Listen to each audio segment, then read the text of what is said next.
Hi, this is Tom Jacobs from tdjacobs.com. I'm an evolutionary astrologer and a channel and an energy worker.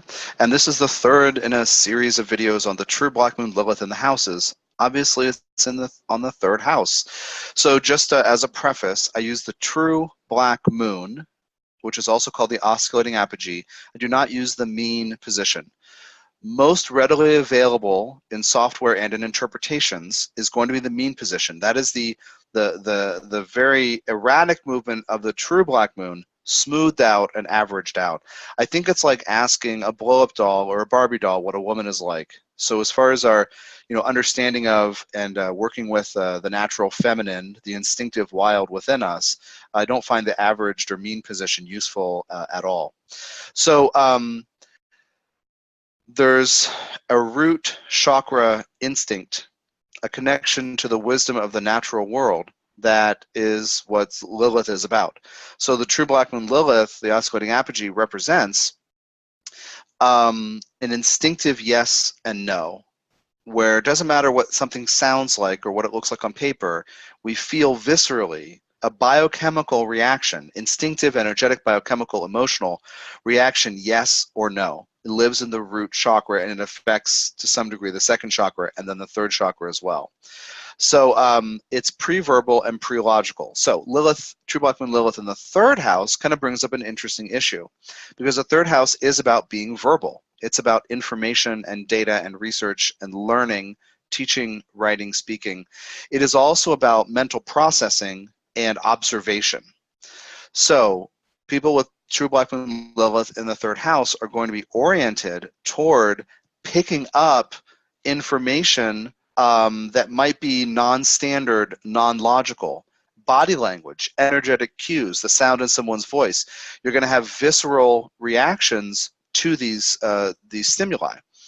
It's also about being interested in Lilith-type themes. Issues about empowering women, feminism, issues about the natural world, because the true black moon Lilith represents the natural feminine, which is and is represented by the natural world. When we pave it over with cement and build buildings and try to control everything about nature, that's our patriarchal agenda trying to manage and shape what cannot be controlled, really. So that also leads me to this image of the third house as communication, mind, and speaking. A person with true black moon Lilith in the third house might find his or her perspectives non-standard. Other people would say out of control. Other people might observe your thinking is erratic.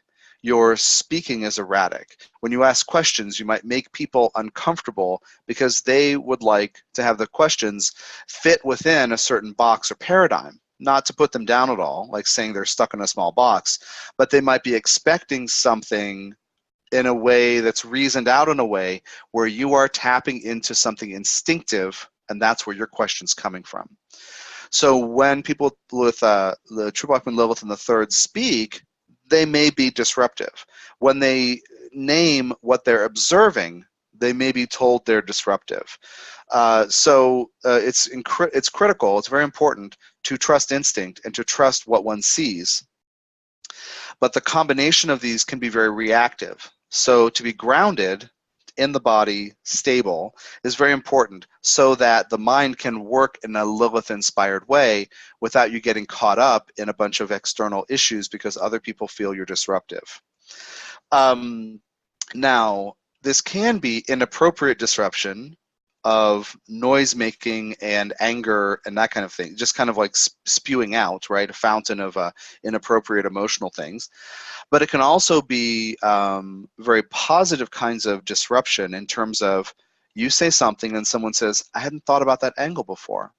It brings a unique instinctive quality to the communication filter that you have, your perception, and how you process information and what you're inclined to turn around and say, speak, or write, or teach. Now, Lilith themes have to do with the natural world, with physicality and healthy sexuality. It has to do with feminism, not as a bad word people seem to think it is, but as far as being interested in equality, the need to develop autonomy, not shaming people for being not controlled or not stuck in a little box like the patriarchal agenda we're living out seems to require. Lilith, I'm just imagining some of you saying like, why is he always talking about the patriarchy? It's because it's the social philosophy that we're living through, which is elevating the masculine and diminishing the feminine. You can get the full story on my take on this in the Lilith book, Lilith Healing the Wild, and also in the Lilith Intensive. It's a 7-hour MP3 set linked in the description of the video here. But it's a social philosophy we're living through which diminishes the feminine, and all things to do with the true Black Moon Lilith, not the mean position, but because that's a Barbie doll or a blow-up doll waiting to be asked, right, what a woman is like. It's not a real person. It's not a real energy. So the diminishment of the feminine is something that we're all trying to heal from. With Lilith in the 3rd house, through your learning, you're going to be interested in learning and saying and speaking and teaching things that are inspired by instinct or that are expressed instinctively, either way, or connected to the natural world or Lilith-related themes, including feminism and this kinds of things. This idea of being disruptive, and I've covered this in the other 2 videos in the series on house 1 and 2 and different, relative to that house placement, or those house placements, but if you expect to be punished for what you say with Lilith in the 3rd, you will draw punishment to you. A lot of people with Lilith in the 3rd have said things off the cuff, improv style, and other people have been uncomfortable or perhaps made the chart holder wrong for that. So healing from a history of being made wrong for what you think or what you say is extremely important to do to get to the place where you're confident enough that you're aligned with what's true for you. And you're not going to speak if it doesn't feel true in your body. That's part of the Lilith in the 3rd. And you're not going to listen to things and read a bunch of things that don't feel true to you, that don't feel right for you in your body. Somebody with Lilith in the 3rd might go through an education path that doesn't work for him or her.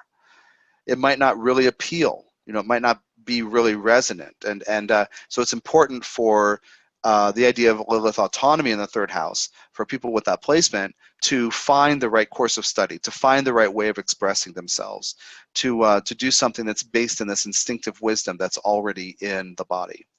Now, Lilith is also about fluctuation and changeability.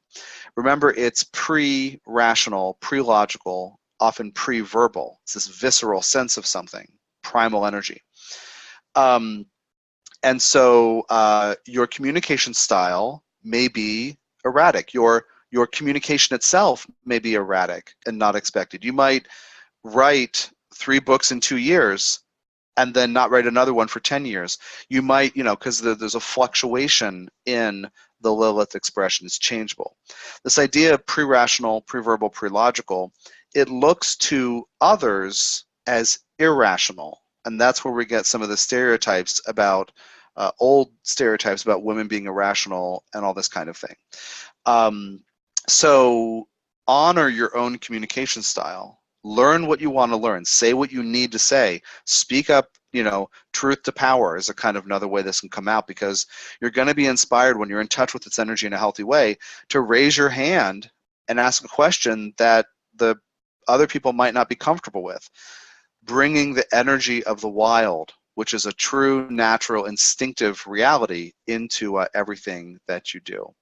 So that's the end of this video. Thanks for your time and energy. And I'm doing a series of these, so you can tune in over the coming days and weeks to hear about Lilith and all the other houses. Go to tdjacobs.com and check out all the resources that I have developed on Lilith. There are quite a lot. Bye-bye.